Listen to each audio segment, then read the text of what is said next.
I'm Mike. I'm Sam. Let's get into it. I think it's hopeful that we will have some Major League Baseball this summer. Welcome to episode 15.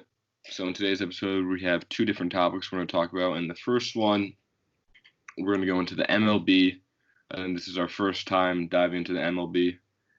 And we have the new proposal that the commissioner of the MLB proposed to the league. Last week, it was approved by the owners. And then on Tuesday, it was proposed to the player union, but that will take some time to go through all the details. But some of the main points on the proposal is an 82 game season.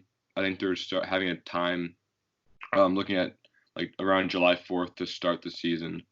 A 14-team playoff, so that's an increase from the 10-team playoff. 50-50 revenue split, division realignment, which I think would be an East-West Central division. I think that's more to limit travel. They're going to have a universal DH because with these East-West Central, I think American League and National League are going to be non-existent. Yeah. And like I said earlier, this was approved by the owners, but now they're awaiting the player union to agree. So what are your overall thoughts on this so far? Yeah, one big takeaway out of this proposal is starting into the season, there's going to be no fans in the stadiums, and they haven't really released a timeline to when fans are going to be let back in. So this is really one of the first major American sports leagues that has not only made a proposal like this, but have outright said that fans aren't going to be in the stadiums to begin the season. So then I start to look at the NFL. I start to look at especially the NBA. If this is the case for the MLB, there's not going to be fans in the stadium when most teams play outdoors, and the season's going to start a little later than the NBA, is trying to start their season. So this really tells me that the NBA is probably not going to have any fans in their stadiums for the playoffs and for the finals if it gets to that, which would be really, really disappointed, because I think MLB is a sport where usually aren't too many fans in the stadiums anyways. So when you're watching at home, that fan electricity is definitely something during the playoffs, and hopefully fans are back in their seats by the playoffs. But another thing that was really interesting to me and really surrounding this coronavirus is that a lot of teams are going to be able to play in their home stadiums, and a lot of teams aren't going to be able to play in their home stadiums. So I'm just kind of curious to see where they're going to kind of play those neutral site games. Yeah, like you said earlier, with like MLB kind of lacks some fans because there's just so many games, so they're not really filling the stadium each and every game. I mean, a team like the Red Sox, they just have a lot of pride, so obviously they're going to fill the stadium every game. So watching on TV isn't going to be that big a difference. I think baseball is a lot more easier to do something like this with no fans than any other sport. Yeah. And I think with the East-West Central division, I think they're setting that up to limit a lot of the travel for teams. So teams in like hotbed areas, they might have to relocate to a different area for the majority of the season before their actual home stadium will open up. But I think you'll see a lot like you'll see like the Yankees in the same division as the Mets and Red Sox. So those teams will just travel within their area. They're not going to really be going cross country. Yeah, and I think Corona is looking at a positive side of this. I think it's an opportunity for the MLB and other sports leagues to try new things that they would never try, such as that 82 game schedule. The MLB, I don't think, would ever think about doing that until now, because of course you want as many games as possible to bring in as much revenue as possible. But this new shortened 82 game season, just like the NBA has an 82 game season, it could bring in a lot more fans because you have less opportunity to go to games, especially because of Corona, because no fans are going to be allowed in the stadiums to begin the season. So you can see an increase of fan interaction and just the amount of people that go to MLB games and tune in just because there are a shortage of games this year. Yeah, I think the most important thing of this is the 50-50 revenue split, because that's going to create a salary cap for the MLB, which they've never had a salary cap before. A lot of the teams you see, like the Yankees versus the Athletics, there's such a wide margin that the Yankees can sign whoever they want, and the Athletics really struggle to sign big names just because each team, the revenue they bring in is what they make from the stadium and ad revenue and all that. There's Yep. no like, they're just no like they run as their own like business sort of. So that's how they make their money to sign players. So a lot of the big name players, you saw Blake Snell, the Yeah. 2018 Cy Young Award winner, saying he's not going to play unless he gets his full salary. He's not going to take any salary cuts. He doesn't want to risk his health. Yep. And you saw Bryce Harper, who was a National League MVP, and Nolan Arenado, who's one of the best third basemen in the league, backing him up. So you see that a lot of the big name players are backing him up. And I don't know if this proposal might die on the spot with the player union, but Rob Manfred, the commissioner, seems to be really stubborn over this proposal. So Yeah. I think it's gonna, even if it does somehow go through the player union, there might be a strike by some of the bigger names. Yeah, in defense to Blake Snell, he's been a great pitcher on a very low contract the majority of his career. So I respect him finally getting his payday, and now this happens. I understand where he's coming from. Certainly, I know Trevor Bauer, also a great pitcher, said that the restart proposal is laughable. I think not only will top MLB talent not like this deal, I think the MLB just player union from top to bottom aren't going to like this deal, and I think it's going to get rejected fairly quickly. I could really see a strike coming in the very near future for the MLB. I mean, these players just don't like taking this huge pay cut, especially when you start to look into sports, like you said, like the MLB, like MLS soccer, where they don't really have a strict cap. So they're trying to make as much money as possible. We saw Jarrett Cole get signed to a 9-year, $300 million plus deal this offseason. We just saw something similar with Bryce Harper as well. So these players, they're not going to be wanting to take pay cuts at all, especially during times like this. You think they would want to more, they'd be willing to more, but for MLB athletes, that's certainly not the case. So I think despite Corona, I think we're still even going to see an even longer, really just absence of MLB baseball, not only because of Corona, I should have said, but because of just the player union.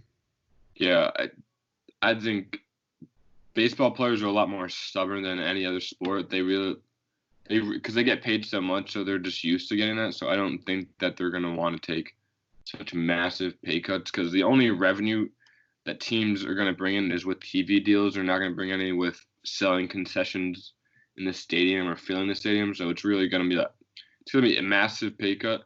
I saw some reports on ESPN with Buster Olney. He was saying that teams are even going to have to trade some of their stars just to make room, because they're not going to be able to pay anyone. He said that you can see teams like the Cubs trading Chris Bryant because he's on his last year of his deal, so they might trade him just to make room for all the other players they have on their team. Yeah, and I mean, it would be pretty catastrophic looking at these revenue numbers for the MLB. They're not, for a lot of these franchises, like you said with the A's, I mean, they're pretty small market teams, so they're running in the green very slimly every single year. So if the MLB players reached a deal, and I can't see this happening really for the owner's sake, but if they really did reach a deal where they don't have any salary cuts, I mean, MLB revenues would go down the drain. There would be mass firings for a lot of MLB employees. And I think multiple teams have the potential to be bankrupt even. I mean, it's that serious with the MLB. The MLB, and we even see this with the NBA. Not every single NBA franchise, even though it might seem like they're in the green, every single NBA franchise, along with the MLB, of course, aren't really pushing massive revenue numbers year in and year out. So it would even possibly force some owners to even sell the team, I think, if the MLBPA really ends up getting all their money. But I just don't see that happening. I don't see this current deal happening because of how little the MLB players are going to be making compared to their current salary. But I also don't see the MLB players making their full salary as well. Yeah. I don't know like the numbers, but I'd put a lot of money on that this was a sweeping unanimous vote by the owners because they have a lot of money in these teams, so they desperately need that money back to pay the bills, keep the lights on for their team. That's why it probably went so fast. But the players it's gonna be a hard fight trying to get the players to actually get on board with it, and that even increased the potential playoffs to 14 teams, even as a way to increase more revenue because more people are going to watch the MLB playoffs with 14 teams.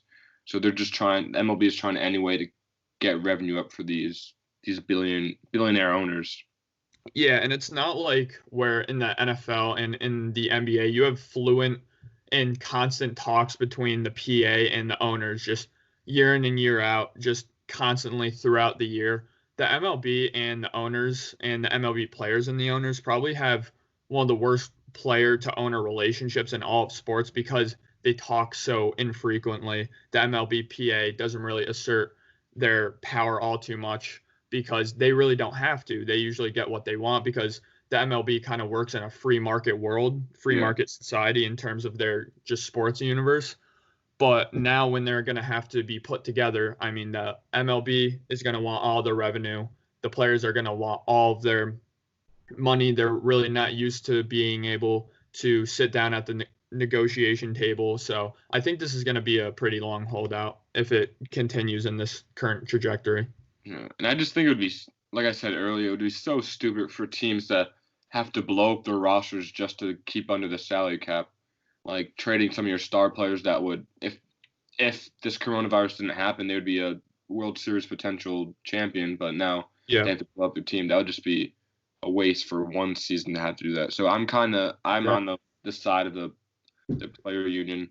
I mean, it's kind of dumb having to argue for millions of dollars for millionaires to get more money, but I mean, I think it would ruin baseball having to blow up these teams.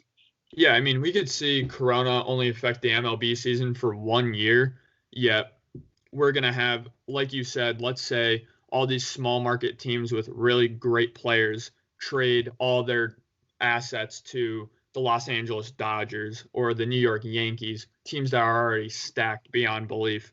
These teams are going to get even more stacked because they can afford one bad season in terms of revenue. So I don't want in 3 years for the MLB to be extremely top heavy where you have 5 great teams who are all in these big markets and you have 20, 25 other teams that are just really not good playing low quality MLB players, AAA players. So that really most certainly would not be good for the MLB. Yeah, I mean, even if it does go through, I think a lot of fans would be happy finally having some sort of sports. Yep. Some of the Big Four sports league this would be the first Big Four sports league in North America to come back, and a lot of people would watch, and I think that would actually increase a lot of the MLB's revenue. Yeah. They'd be the only sports, or we don't know what's going to happen with the NBA and NHL, but they would be the kind of like the first sports league on, and that would bring in a lot more viewers because so many people are desperate for sports. Most certainly, it would be a great opportunity for them not only to appeal to the young audience, which I know they've struggled with in recent years, but just to a brand new audience in general. Like you said, there's going to be NFL fans, there's going to be NBA fans, there's even going to be arguably soccer and lacrosse fans who are going to tune into MLB baseball just because it is the first sport back, and MLB baseball is still such a great sport. I mean, in my opinion, at least, baseball is very fun to watch, but I'd say on average, because they have a 162 game schedule, people don't tune in and game out. Even if you're a pretty solid fan of your baseball team, I'm a pretty big St. Louis Cardinals fan, but admittedly, I don't tune into every single game. I usually check the box score for all their games, but I'll tune into one in every 5 or so Cardinals games. So you can see those numbers with not only casual MLB fans, but just casual sports fans in general to go up for certain. Yeah, it's kind of like a catch-22, and it can help the league, but also hurt them at the same time. Yeah, for sure. I just don't want them to make a quick decision, which brings back the MLB as quick as possible, because in hindsight, I feel like that would be bad because it can have a ripple effect on the league that would make it worse in the future. Better now, but worse in the future. So I just don't want something like that to happen. I rather there be a longer delay for MLB baseball. I know that's hard to say right now. We're all very impatient with wanting sports to come back, but I rather them reach a solid deal where not only could the MLB put out a good product this year, but the health of the league could be taken into mind for years to come, decades to come. Yeah, I'm very curious to see what will happen in the future. So we'll be waiting anxiously to see with all that. So with our next topic, we're gonna do our top 5 NFL teams going into next year. So this is after the offseason, after the NFL draft, and we're gonna just see who the top 5 are. So you want to start with we'll go 5 to 1. So you want to start with your 5th best team? Yeah, so my 5th best team, my 4th and 5th best team, I kept fluctuating them, but I finally made a decision just kind of based on what happened last year in the playoffs and what's happened this year in the not only draft, but just offseason in general. And my number 5 team is going to be the New Orleans Saints. Now, I know every year people usually have them as a top 3, top 4 team.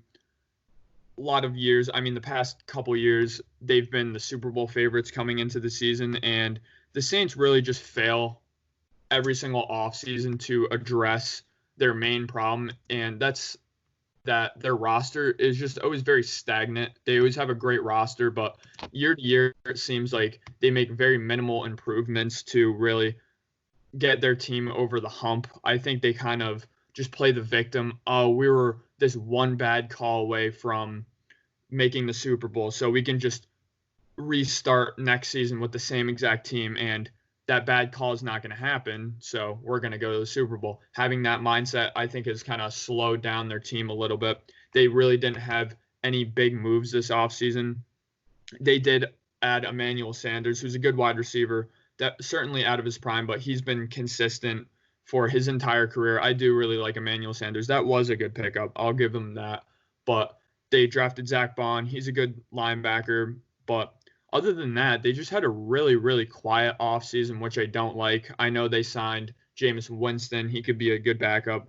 I know they signed their other quarterback, Taysom Hill, to a pretty hefty deal, which doesn't make too sense to me if they're just going to use him as a gimmicky type player who's still very effective on the football field. But you have an aging Drew Brees, most likely in his last year. So they're definitely going to be pushing for the Super Bowl this year. But based on their offseason, they just really haven't made that big push. Yeah, I'm not going to go into too much because spoiler, I have them one spot ahead at 4. But yep, like you said, they're pretty stagnant. And with teams around them getting better every year, you're not going to be able to make a deeper playoff run when you have the same roster and then the other team, like the Buccaneers in your division, are getting better. Like, it's going to be hard for them. But, I mean, I like the addition of Cesar Ruiz and Zach Bond. I think those two players make an impact right away. They have a great offensive line, and adding Cesar Ruiz really makes it even one of the best in the league. Yep. Zach Bond, I think he's a great linebacker out of Wisconsin, and he'll be an impact player.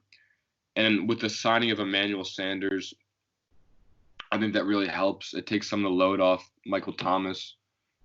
And then they also signed Malcolm Jenkins. He was in New Orleans at the beginning of his career, but he was kind of more of a raw prospect. So I think bringing him back, he's more of a cleaned up guy and cleaned up player, and I think he'll be really helpful to their team. But for I kind of just kept talking and just kind of used. Yeah, I thought you weren't going to touch upon it a little bit. That's all right. So for my number 5, I was just looking around and I just really like this organization. I have the Seattle Seahawks as my number 5 team. Yeah. They were a playoff team last year. They made it to the second round. They beat the Eagles in Philadelphia.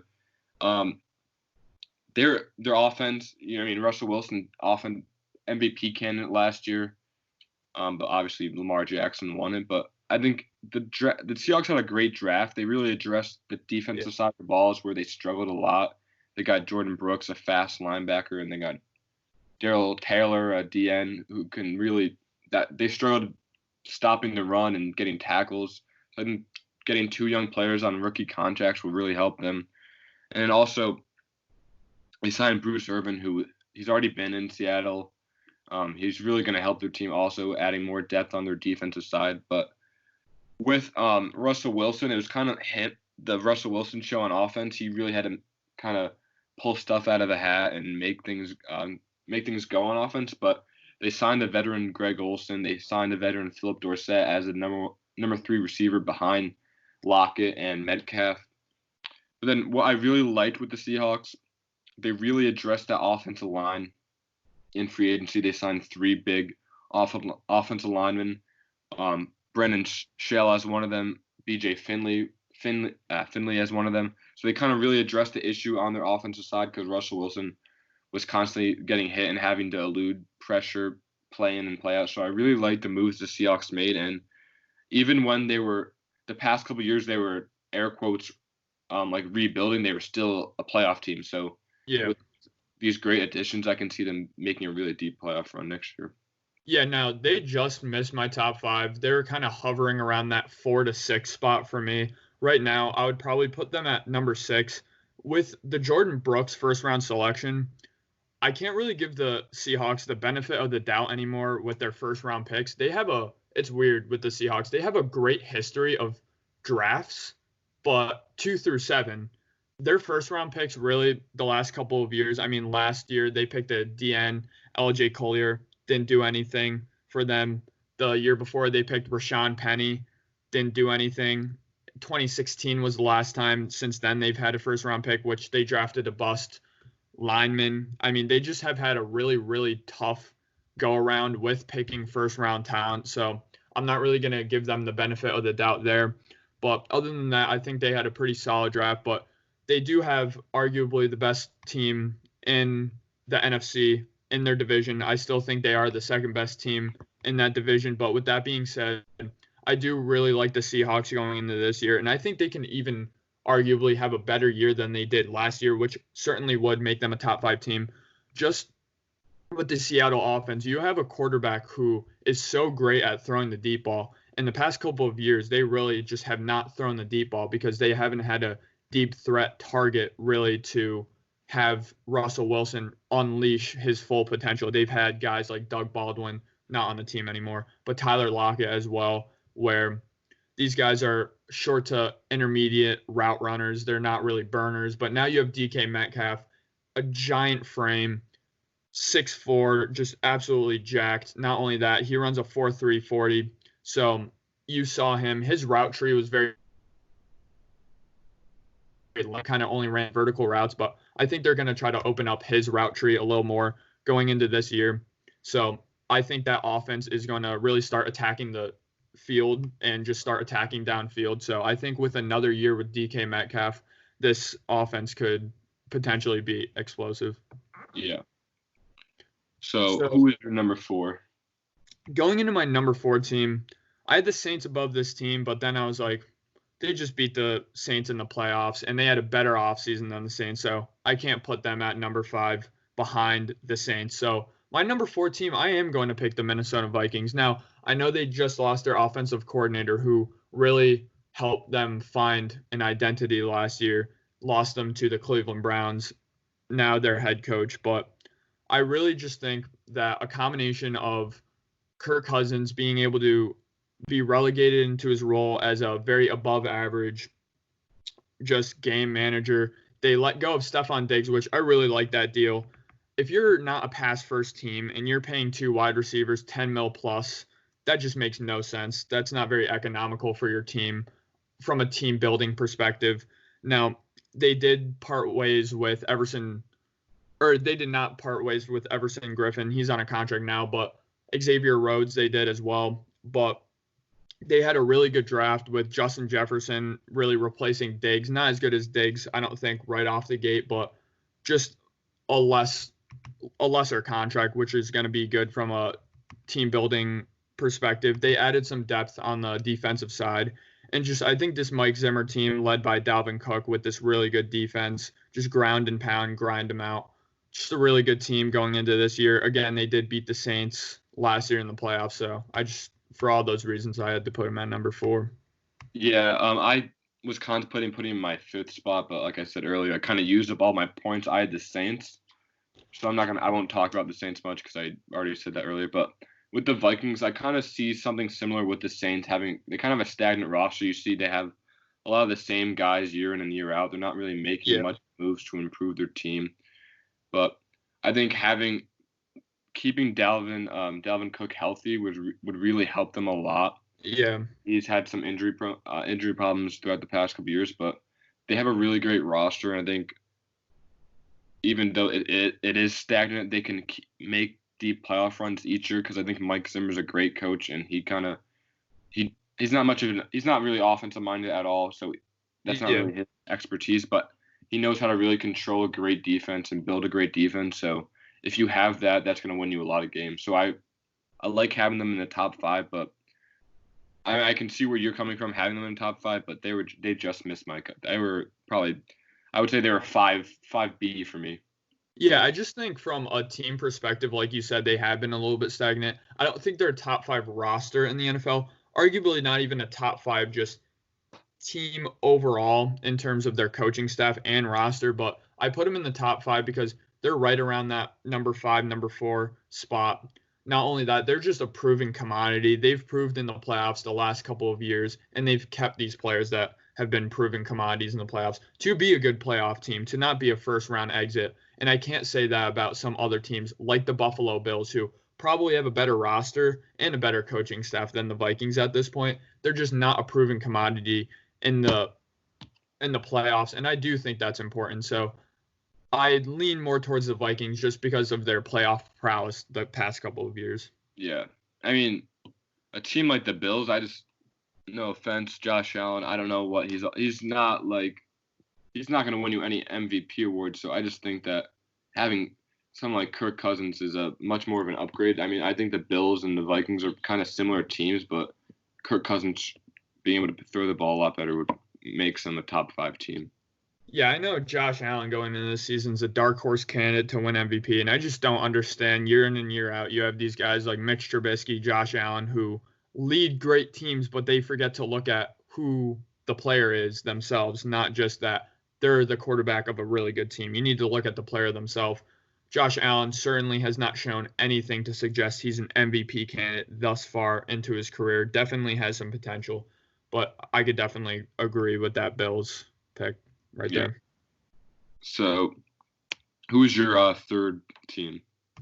Yeah, so coming into my third team, I am going to have the Super Bowl losers, and I'm going to have the San Francisco 49ers. Now, this team, I really love their offseason. I mean, they are really the same team as their NFC Championship team, but when you have a team this great, I know in the NFL, I always say it, in the offseason, if you stay the same, you get worse. That's just how the NFL kind of works. But they did lose DeForest Buckner, and they did lose Emmanuel Sanders, who was a pretty big part of their season late in the season. I know they were already undefeated when Emmanuel Sanders came from the trade, but had a pretty big role in that pass offense. They did add Javon Kinlaw and Brandon Ayuk, who two prospects I really loved, two certainly top 20 prospects in the draft last year. Maybe not Brandon Ayuk, but very good wide receiver prospect as well. Just brought back all the pieces they needed to, and all the pieces they did not bring back,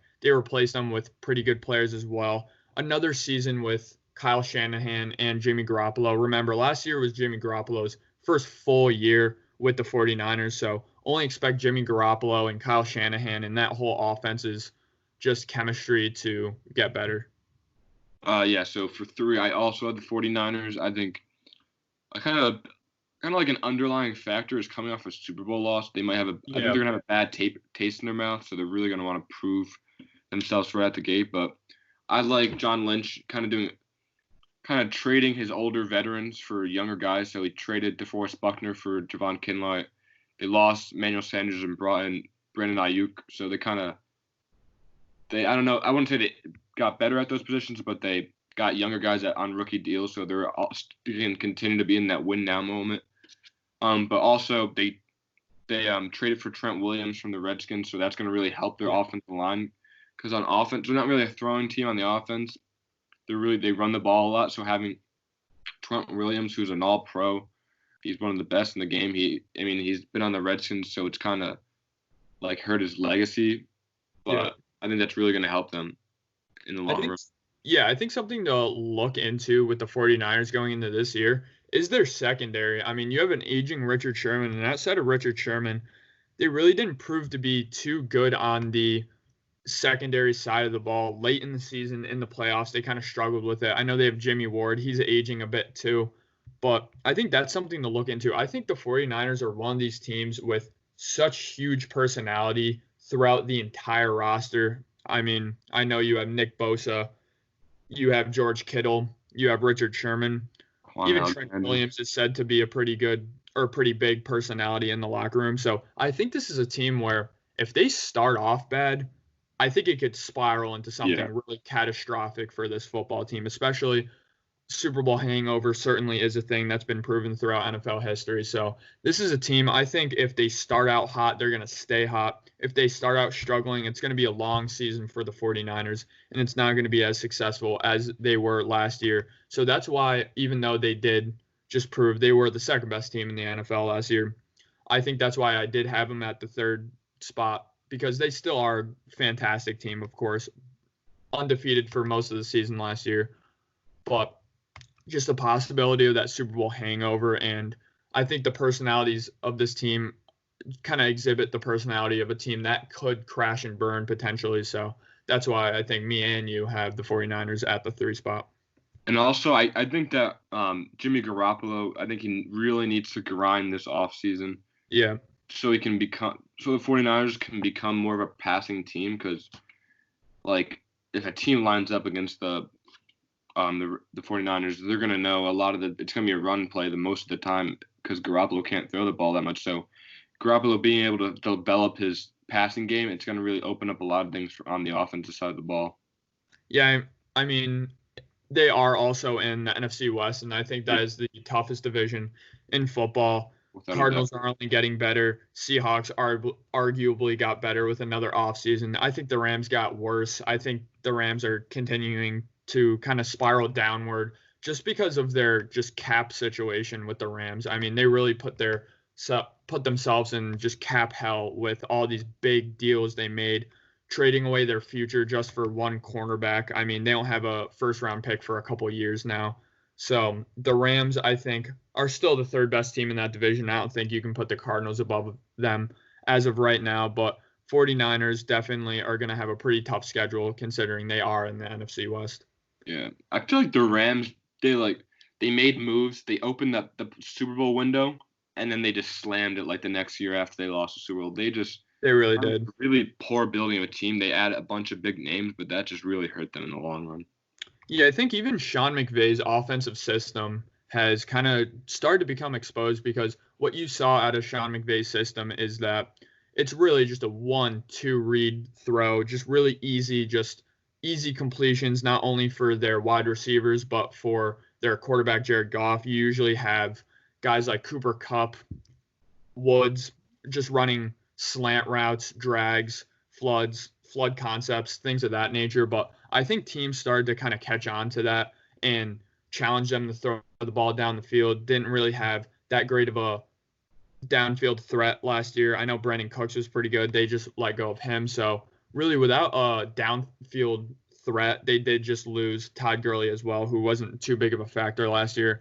I just continue to see the Rams just get worse and worse. Yeah. All right. So with your number 2, who did you have number 2 power ranking? So for my number 2 team in the NFL, it's going to be the team with the reigning MVP. I know they really laid a dud in the playoffs last year, but they added some veteran guys like Calais Campbell, who have been there, done that, and that is the Baltimore Ravens. Now, I know they also did lose a huge veteran, best player on their offensive line with Marshall Yanda, retired, shaved the beard, and looks like a tight end now, which is pretty funny. But they also upgraded their skill positions. I mean, they did get J.K. Dobbins. They got a couple wide receivers in the draft, but this J.K. Dobbins move, I mean, when really good teams pick up running backs in the draft, those are always the most impactful moves right out the gate. In the future, they're always usually the least impactful, but right out the gate for those first couple of seasons when the running backs hit the ground running, if you pair Lamar Jackson with a dynamic playmaker like J.K. Dobbins, Mark Ingram, really good running back, but now you have that kind of change of pace. That's going to be really good. I mean, their defense had some holes last year, really did good in the regular season, but I mean, they got ran all over by the Titans in that AFC divisional round game, but they did get Calais Campbell. They got Derek Wolfe on a really cheap deal, one of the best low-key signings of the off season with Derek Wolfe, in my opinion.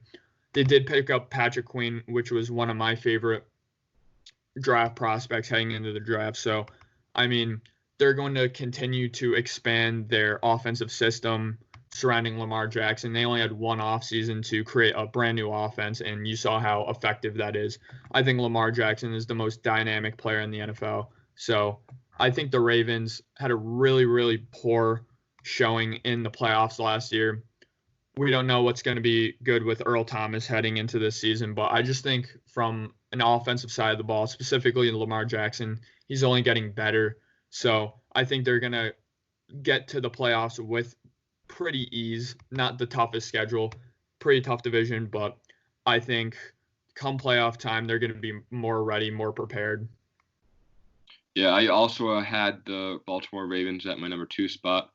You saw in the playoffs they got just run to the ground by Derrick Henry. They couldn't stop any of the runs, so you saw that they really addressed that in the offseason, getting Calais Campbell, Derek Wolfe, and Patrick Queen, like you said. They really wanted to be able to stop the run, and because that was their downfall in the playoffs. And then the drafting of J.K. Dobbins and Devin Duvernay out of Texas, the wide receiver, I think those are really good picks that are going to help Lamar a lot because Mark Ingram's getting older and he's not as fast. J.K. is a burner. He can turn any run into a 70-yard touchdown. So I think having that little compact, fast running back is really going to help Lamar's game. But also having Devin Duvernay, he's a fast, large, kind of possession wide receiver, so that's going to help Lamar a lot because, like you talked about this in a lot of episodes, that in that playoff game they dropped a lot of balls, so having this big wide receiver is going to help him a lot. Yeah, and I've really, really loved what I've heard from Hollywood Marquise Brown in this offseason so far. He was making a bunch of jokes like, I know, guys, I'm sorry if you pick me in fantasy. I picked myself in fantasy last year. I ended up benching myself in fantasy last year. And for him to go out and say that and just follow that by, I played all last year with an injury. He showed great potential. I mean, I know why he has that last name Brown because, I mean, he showed flashes of being Antonio Brown-esque last year. And so, I mean, just a season with Hollywood Brown, hopefully healthy. I mean, he was really good at Oklahoma. He's actually going to face some of his Oklahoma teammates this year again as well with Baker Mayfield, of course. But I just think if Hollywood Brown is back to 100%, which we did see him in that first game of the season with, I believe, 3 touchdowns, I think this passing offense of theirs could be even more explosive than it was previously. And they did also trade Hayden Hurst and really focused on that tight end group that they do have featuring Mark Andrews. So I think they're going to design more plays around Mark Andrews and just be just a better offense than they were. And who knows, you constantly see Antonio Brown working out with Marquise and Lamar, so who knows if they even bring him into the team. I mean, that would be kind of a stretch, but anything's possible, really. Yeah. All right, so I think it's pretty much a consensus for number 1, Kansas City Chiefs. Pretty simple, I think. Yeah, so my number 1 team is, of course, the Kansas City Chiefs. I just can't justify not having them at number 1. Not that I wanted to put them anywhere but number 1. I mean, they franchise tag Chris Jones, so for the immediate future, they're going to be very, very good, still very, very loaded for next season. Now, it would be pretty bad if they did lose Chris Jones because he was really the staple of that offense, him and Tyrann Mathieu. They also did bring back Tyrann Mathieu, but not only did they just bring back their team in general, I mean, just another year with Patrick Mahomes. They added Clyde Edwards-Helaire coming out of LSU, just really explosive playmaker from that backfield. I know Joe Burrow, we touched upon this in a previous episode, that Joe Burrow said Clyde Edwards-Helaire was arguably the best player he's ever played with. Patrick Mahomes, Andy Reid in that front office called Patrick Mahomes before the draft, said, who do you want us to get? And he said, go get me Clyde Edwards-Helaire. So, I mean, for an MVP and reigning Super Bowl MVP to say that about somebody, you got to take their word for it, and you got to trust that that's going to be a great player. They also did upgrade the linebacker spot drafting Willie Gay Jr. And, I mean, they just have such a explosive offense with Hartman, McCole Hartman, Tyreek Hill. I mean, just such a great team. They won the Super Bowl for a reason, so they're certainly the number one team going in the next season. Yeah, I mean, looking at they're returning the majority of their starters. I think it's 20 out of 22 of their starters are returning from last year.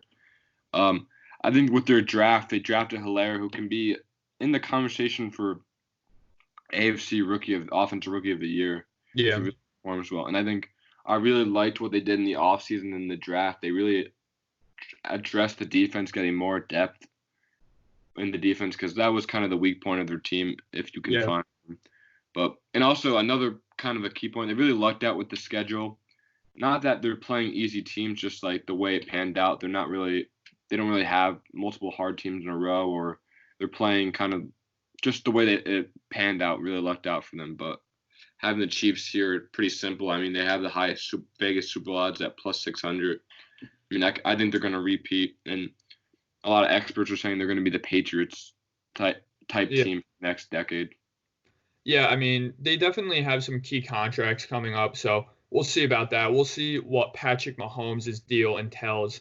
If Patrick Mahomes ends up making $50 million a year, I highly doubt that they end up becoming this dynasty that we think they're going to be. I mean, we saw Tom Brady be on a cheap deal throughout his Patriots just 20-year, I should say.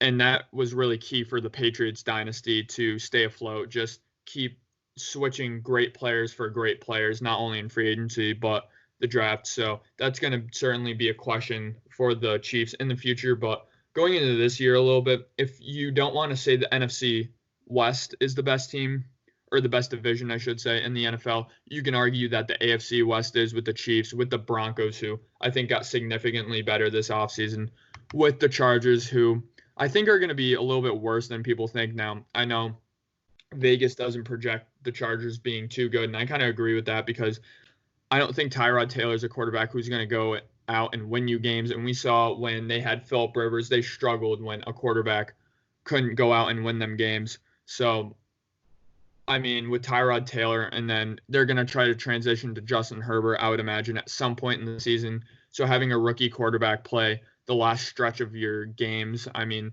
that's probably going to cause some inconsistency. The Las Vegas Raiders, I guess they're still Oakland Raiders as of right now because of this whole Corona situation, but I know they're projected to be better, but I still don't see the Raiders being, I mean, they're a fringe playoff team. I think they have a chance to make the playoffs. So I think their division, you can argue, got slightly better, but I still think they're far and away the best team in that division, and just the best team in the AFC for sure. Yeah. You want to just go quickly, just 1 through 5? Yeah, so 1 through 5. I have the Chiefs as my number 1 team going into next season. Number 2 is the Baltimore Ravens. Number 3, San Francisco 49ers. Number 4, Minnesota Vikings. And number 5, New Orleans Saints, with kind of the Bills and the Seahawks hovering around that 6, 7, 8 spot. Yeah, so for 1, I had the Chiefs. 2, I have the Ravens. 3, I have the 49ers. 4, I have the Saints. 5, I have the Seahawks. And then honorable mentions to the Vikings. And also, don't sleep on the Colts. They're making moves. They can make a run. They are. I mean, if they had Andrew Luck last year, I mean, we could be talking about them knocking off the Chiefs and them going to the Super Bowl. That's how good. I know that's a pretty bold statement. That's how good I think the Colts roster is, and that's how much I do believe in Frank Reich. I think he's a fantastic coach with a fantastic front office. So it's going to be interesting to see how Philip Rivers does. I'm not sure how their quarterback they just drafted, Jacob Eason, is going to develop. Certainly his first year, I wouldn't expect too much out of him. Another team we didn't talk about in this top 5 are the 13-3 Packers. I've seen them at near 3, 4, or 5 on a lot of top 5 lists going into next year. And I just think, I mean, to not add any weapons, I mean, they arguably had the worst draft. They did add running back A.J. Dillon, I believe, and a lot of people really like A.J. Dillon, but they already have 2 running backs. So I didn't really understand that move. I mean, you see clips of Devontae Adams getting double, triple teamed. they really just need another wide receiver, not only for Aaron Rodgers, but especially for Devontae Adams, just to free him up a little bit, allow him to just be open more. And they really didn't do that. So that's why I personally left out the Green Bay Packers. Yeah, I also left out the Packers. I mean, every team got better and they just did not improve at all, really. So I just couldn't really fathom having them in my top 5. But yeah, that's about it. Thank everybody for watching and listening. We hope you enjoyed. Share your top 5 in the comment section, but we'll see you in the next video.